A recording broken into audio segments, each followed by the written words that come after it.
Hey guys, I'm Josh and you're watching my DIY channel Video Epo, and here is another gardening video of mine, and in this video we are going to look at how to grow a lotus plant. In case we are asking Josh why another gardening video, it calls for an explanation and I've put all that in the description below. But for now, let's dive into this video. Let me tell you that this is not a weekend project because nothing here in this video is in real time. It might take a while, it might take even 2 to 3 weeks. But you can always start this on a weekend and defeat procrastination for sure at least once. If I were to talk about the good things about Lotus, it would not be a single video but a video series because there is so much to say. In short, Lotus plant has got a lot of medical properties. It is also extensively studied by scientists for its water resistance properties. It has influenced poets, artists, culture and religion as such. Lotus drives a positive emotion in us, and it would not hurt to have one in my garden. For this video, we are going to proceed in 4 easy steps. First, we are going to prepare the seeds for the positive germination. Next, we choose our growing medium. So what is Lord Ganesha doing here? Hold on, you will know. Then we prepare the growing container, and finally we transplant. Sounds good? Let's go. First of all, here is a pack of lotus seeds I ordered online.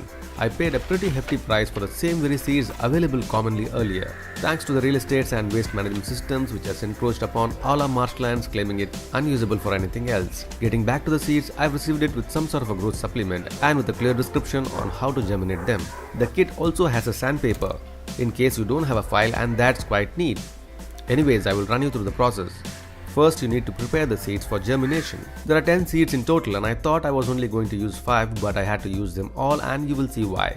The shell of the lotus is hard and you will need to file the tip or gently hammer the shell, just barely enough to make a crack. Too much force can kill the seed, and therefore this step is crucial. This is something I had seen here on YouTube, but I destroyed a few seeds in this process. Therefore, personally, I think it's better to file it. You need to file it till you see the inner white layer. Now this method is called as scarification. Now get a container, preferably a glass jar or bowls like this, something that is transparent, for it is always fun to watch them grow. Add some clean water into this glass jar. I recommend not using distilled or filtered water. Well water, rainwater or bore water will have good results. We usually harvest rainwater in barrels like these, and to give you a trivia, these were filled in a single rain and these barrels usually last about a week.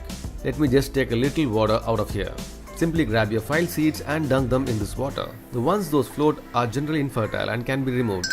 The ones that sink will take about a week to germinate, and all this while we need to keep the water clean and avoid unwanted fungus or larvae growing in it. I realized at this point that I haven't included the growth activator, so I went ahead and I poured it in there. I don't know if it is the nature of seeds or something else, the water becomes murky by itself the very next day. After about 3 days, the seeds started to germinate. Now the effect of hammering the seeds earlier seems to be a problem here. Once soaked in water, they bulge and they tend to split apart. When that happens, the sprouts get separated and kill the seedling. But the good news is, once this begins to germinate, it grows at a rapid rate, at an inch per day, till we see the leaves. At this stage, I encountered another problem. The leaves seem to be shunted in their growth. Maybe because of the scorching heat that tends to warm the roots of the plants, or lack of nutrition in water, as I kept changing the water to avoid mosquito breeding. It was time to transplant them. Here is the raw clay idol of Lord Ganesha, a Hindu deity. This is made during the Ganesh Chaturthi, an Indian festival, and after a few days of worship and offering, the idol is dissolved in a water body, usually rivers, ponds or even sea. But I found the idol abandoned on the road. Inspired by another forwarded video, I got him home. Though not in a real pond, he is to be dissolved here into this tiny little lotus pond and stay here forever. Made out of raw clay, adding water dissolves him quickly.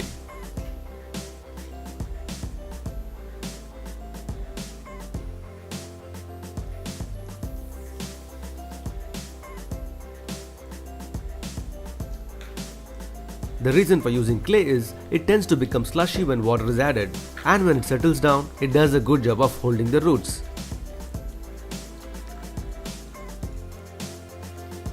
Normally when we plant something in a pot, we make holes in the bottom of the container to let the water drain. But now, on the contrary, we cannot have a hole in the container because we are going to create a tiny pond for the plant. Now there are 2 methods on how the growing containers is prepared for growing the lotus plant. In a single container, we can fill the bottom with clay and some potting mix. Then we add some water to make it slushy. Then we place the plant in there. After this is done, we cover the entire top with small pebbles, bricks, chips, broken tiles, small stones or something that would weigh it down and hold the plant to the soil. Then fill the container with water. It's done, just like that.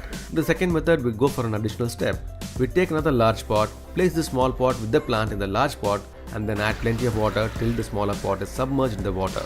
Now there is a pond inside a pond. I would be transferring this to a cement container later, but right now I have to work with this wash tub. Now the tiny pond for the lotus is set. I'm going to leave it outside in bright sunlight.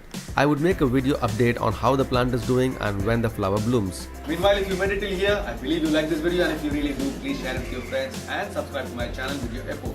Please do not forget to ring the bell because it does really help me a lot. I'll be back with another interesting and entertaining video next week. Until then,